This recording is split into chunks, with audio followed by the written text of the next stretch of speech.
नमस्कार शेतकरी मित्रांनो, ऑनलाईन माहिती डीपी या यूट्यूब चॅनलवर तुम्हा सर्वांचं स्वागत आहे। आणि शेतकऱ्यांसाठी घेतल्या 10 अशा महत्त्वाचे निर्णय।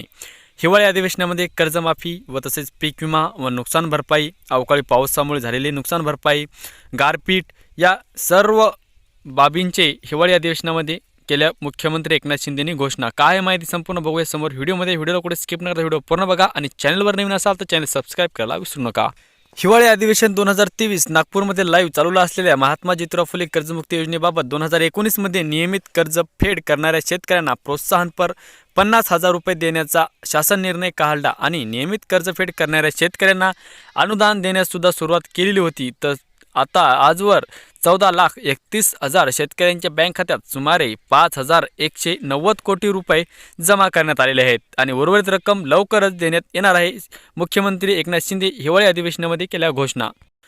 व तसेच इतकी वर्ष सततच्या पावसामुळे होणाऱ्या नुकसानीची केवळ चर्चाच व्हायची, परंतु मदतीसाठी कुठलीच तरतूद किंवा योजना नव्हती। तर केंद्राच्या 24 तासात 65 मिलीमीटर पावसाचा निकष होता, तो आम्ही बदलला। विशेष बाब म्हणून सततच्या पावसामुळे होणाऱ्या नुकसानीकरिता सुरुवातीला 755 कोटी 69 लाख आणि नंतर 1,500 कोटी रुपये मंजूर केले। अशा रीतीने सुमारे 36 लाख शेतकऱ्यांना 2,255 कोटी 69 लाख इतका निधी मंजूर करण्यात आलेला होता। व तसेच या 40 तालुक्यांमधील शेतकऱ्यांना 2,587 कोटी इतक्या रकमेची मदत देण्याबाबत केंद्र सरकारला मागणी पत्र पाठवलं आहे व त्यावर केंद्राचा IMCT म्हणजेच इंटरमिनिस्ट्रियल कोऑर्डिनेशन टीम पाठवली। त्यांनी 15 पैकी 9 जिल्ह्यांना भेटी दिल्या व शासनाच्या संबंधित वरिष्ठ अधिकाऱ्याची त्यांच्याशी बैठकही झाली। ही मदत लवकर प्राप्त करून घेण्याबाबत केंद्रीय गृहमंत्री अमित शहा यांच्याकडे बैठक होणार आहे, त्यामुळे लवकरात लवकर केंद्राकडून निधी मिळेल असा विश्वास आहे मुख्यमंत्री एकनाथ शिंदे। आणि शेतकरी हा विषय फक्त कृषी खात्याशी संबंधित नाही तर अनेक खात्याशी संबंधित आहे। बळीराजाला सर्वतोपरी शाश्वत मदत करण्याचा आम्ही प्रयत्न करत आहे। शेतकऱ्यांना नुकसान भरपाई देण्याबरोबरच नुकसान झालं तरी ते ठामपणे उभे राहावेत, त्यांची शेती शाश्वत व्हावी यासाठी आम्ही अनेक प्रकल्प हाती घेतले आहेत।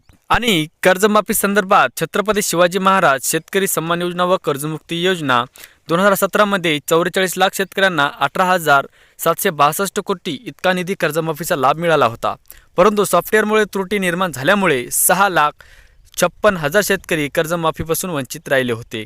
तर या 6,56,000 शेतकऱ्यांना कर्जमाफीचा लाभ सुद्धा आता देण्यासाठी घोषणा करण्यात आलेली आहे। आणि त्याचप्रमाणे नमो शेतकरी किसान सन्मान निधी योजनेबद्दल एक अपडेट आहे। शेतकऱ्यांकरिता नमो शेतकरी महासन्मान निधी योजना ही या वर्षापासून सुरू करण्यात आलेली आहे। तर केंद्र शासनाच्या वतीने दरवर्षी 3 टप्प्यात शेतकऱ्याच्या खात्यात 6,000 रुपये जमा केले जातात। त्याचप्रमाणे आता राज्य शासनही आणखी 6,000 रुपयाची भर घालण्याचा निर्णय घेतला आहे। त्याकरिता 5,700 कोटी इतक्या निधीची तरतूद केली आहे आणि 85,60,000 शेतकऱ्यांच्या बँक खात्यावर राज्याच्या हिश्श्याच्या पहिल्या टप्प्यापोटी 1,720 कोटी रुपये जमा देखील करण्यात आलेले आहेत। तर दुसरा हप्ता लवकरच वितरित होईल असं मुख्यमंत्री एकनाथ शिंदे यांनी हिवाळी अधिवेशनामध्ये केल्या घोषणा। तर शेतकरी मित्रांनो, माहिती कशी वाटली नक्कीच कमेंटद्वारे कळवा आणि चॅनलवर नवीन असाल तर चॅनल सबस्क्राइब करायला विसरू नका।